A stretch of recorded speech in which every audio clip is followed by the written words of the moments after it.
Assalamualaikum warahmatullahi wabarakatuh. Bismillahirrahmanirrahim. Alhamdulillahirabbil alamin.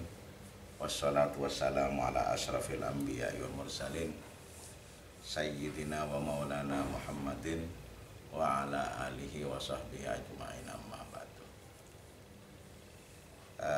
Anak-anakku yang sangat berbahagia, kali ini adalah materi yang kelima, yaitu tasawuf ala tradisi golongan Samaniyah. Tasawuf ala tradisi golongan Samaniyah itu didirikan oleh Muhammad bin Abdul Karim Al-Quraisy Al-Madani As-Samani Asy-Syafi'i. Jadi beliau yang mendirikan itu aliran pengikut Syafi'i. Nah, dia itu lahir sebagai orang Quraisy di Madinah sana, di Madinatul Munawwarah pada tahun 1130 Hijriah atau 1717 Masehi. Wafatnya juga di Madinah. Dia dikuburkan di Baqi di Madinah sana, tepatnya pada tahun 1189 Hijriah atau 1775 Masehi. Adik-adikku yang sangat saya hormati, Samaniyah itu sebetulnya ada 3 riwayat. Riwayat yang pertama itu, dia itu mengapa mendapat julukan Samani? Samani itu artinya makanan yang itu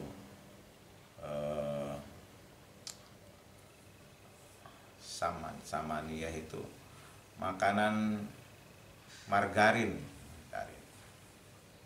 Jadi karena banyak pedagang-pedagang yang ikut mereka itu, maka namanya dikasih julukan Samaniyah. Sebetulnya tradisi Samaniyah itu adalah tradisi Syadziliyah. Jadi beliau itu ternyata pernah belajar tarekat Syadziliyah. Terus dia juga belajar kepada Muhammad bin Sulaiman Al-Qurdi tentang tarekat Khalwatiyah. Jadi Syadziliyah dan Khalwatiyah. Dia juga berdiam di kediaman Abu Bakar As-Siddiq. Abu Bakar As-Siddiq, dia mengajar di madrasah Sanjariyah itu. Jadi dia seorang ustadz, seorang guru, seorang dosen. Dia juga dimakamkan di Baqi Madinah sana. Dia meninggal di Madinah, dimakamkan di Baqi Madinah. Adik-adikku yang sangat saya hormati, karena itulah maka riwayat yang pertama, tarekat Samaniyah itu adalah gabungan antara tasawuf tradisi Samaniyah, Al-Qadiriyah, Syadziliyah, dan Naqsabandiyah. Jadi banyak. Itu salah satu riwayat. Sebetulnya Samaniyah itu wiritannya apa? Dasar wiritannya itu yang menjadi tarekat itu dirinya itu suci. Saman itu apa? Saman itu tadi itu margarin. Jadi riwayat yang kedua, Saman itu menari-nari.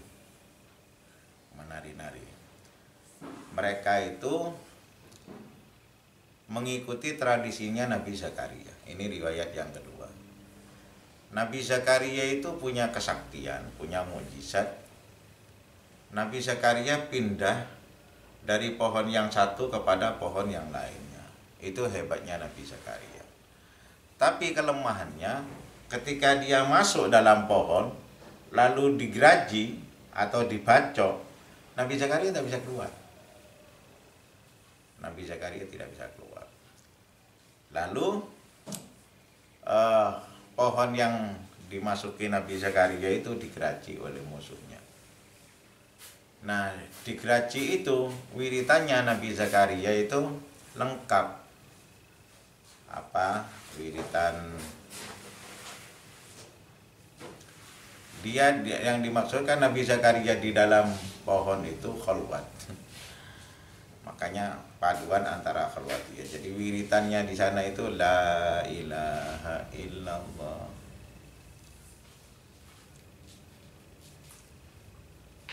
Wiritan la ilaha illallah itu terus menerus, gerajinya itu terus berjalan.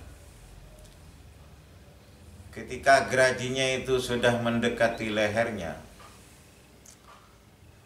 maka wiritannya Nabi Zakaria itu dirubah, dipersingkat. Ha Allah, ha Allah. Terus Nabi Zakaria wiritan terus. Jadi kalimat thayyibahnya itu diteruskan. Nah, ketika gerajinya itu sudah sampai di dalam tenggorokannya itu mulai memasuki kulitnya itu, Nabi Zakaria merubah wiritannya. Sebabnya dia itu takut mengatakan ha'a lalu meninggal. Maka Nabi Zakaria hanya wiritan huwa. Huwa itu di dalamnya Allah. Lalu dia wiritan hu sampai Nabi Zakaria itu meninggal dunia. Jadi tarikat Samaniyah itu sebetulnya wiritannya la ilaha illallah Muhammadur Rasulullah. Lalu ketika makin terdesak Allah, makin terdesak menjadi hu. Itu riwayat yang kedua. Riwayat yang ketiga sebetulnya ada 3 model wiritan sambil berjoget. Makanya Samaniyah itu sebetulnya berjoget, tapi berjogetnya itu bareng satu nada. Ketika umpama saya di tengah-tengah, di kanan saya 9 orang, di kiri saya 9 orang. Jadi biasanya model bagaimana tangannya, bagaimana gelengan kepalanya, dia yang di tengah itu mengatakan wit gitu. Ada yang, lalu mereka melihat semuanya, lalu la ilaha illallah. Jadi bareng begitu. Nah, ketika dari duduk dia berdiri. Lalu ada komando lagi, wit. Ha Allah. Ha Allah. Nah, itu yang dilakukan oleh orang yang sambil berjoget itu. Biasanya ini populernya Samaniyah itu ada di Bawean. Nah, yang terakhir duduk lagi. Huwallah. Jadi sama bareng atas komando yang di tengah itu. Jadi kalau kita melihat, kita menjadi khusyuk insya Allah. Kita menjadi khusyuk melihat mereka. Itu termasuk riwayat yang kedua. Riwayat yang ketiga itu, riwayat yang kedua saya tambahin begini. Kenapa kok Nabi Zakaria mau meninggal kok dilambangkan dengan joget-joget bersama? Karena orang yang paling indah di dalam kehidupan itu adalah ketika mau mati. Kenapa kok indah? Karena orang yang mau mati itu ketemu dengan Tuhan. Maka karena Nabi Zakaria itu orang baik, dia langsung diharibaan Allah dan dia langsung diletakkan di surga. Jadi sangat senang. Karena itulah wiritan kalimat thayyibah tadi itu nggak boleh susah, harus senang. Harus senang. La ilaha illallah. La ilaha. Begitu seterusnya. Kemudian riwayat yang ketiga itu katanya begini. Di dalam kehidupan itu ada 3 elemen. Elemen air,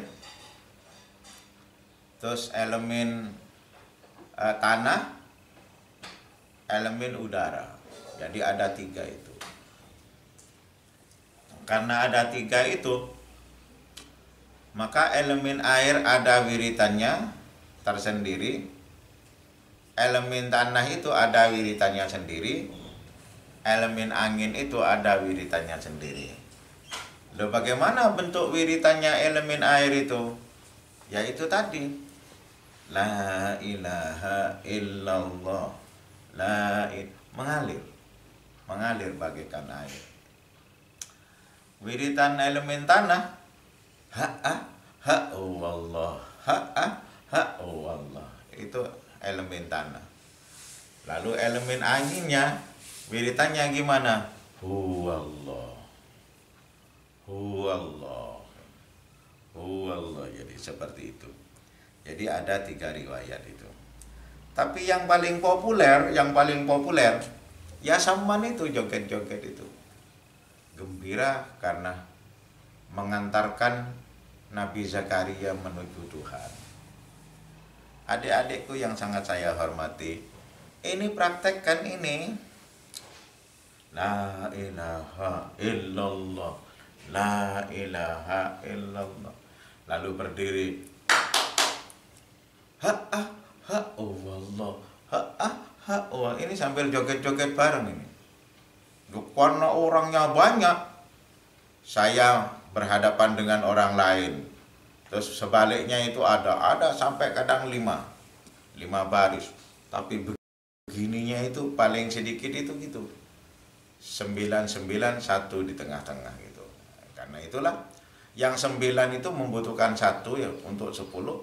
Yang 9 yang kiri membutuhkan 1. Karena itulah 1 yang ada di tengah itu komando. Jadi ditanya la ilaha illallah. Jadi kalau ketika dia mau bersamaan, persyaratannya mutlak harus suci. Suci dari hadas kecil dan hadas akbar, dan suci dari najis. Dan ada di ruangan tertentu. Tidak boleh di ruangan yang dilihat oleh orang, nggak boleh. Nah, kalau harus dilihat orang, tidak boleh rame, harus khidmat. Nah, kalau rame itu namanya bukan torekot tasawuf menuju Tuhan. Adik-adikku yang sangat saya hormati dan yang terhormat, maka itulah sebetulnya tasawuf ala tradisi golongan Samaniyah itu. Adik, tugasnya adik-adik sampean rangkum, sampean masukkan lagi di Google Classroom, sampean absen. Itu saja dari saya. Wallahul muwaffiq ila aqwamit thoriq. Wassalamualaikum warahmatullahi wabarakatuh.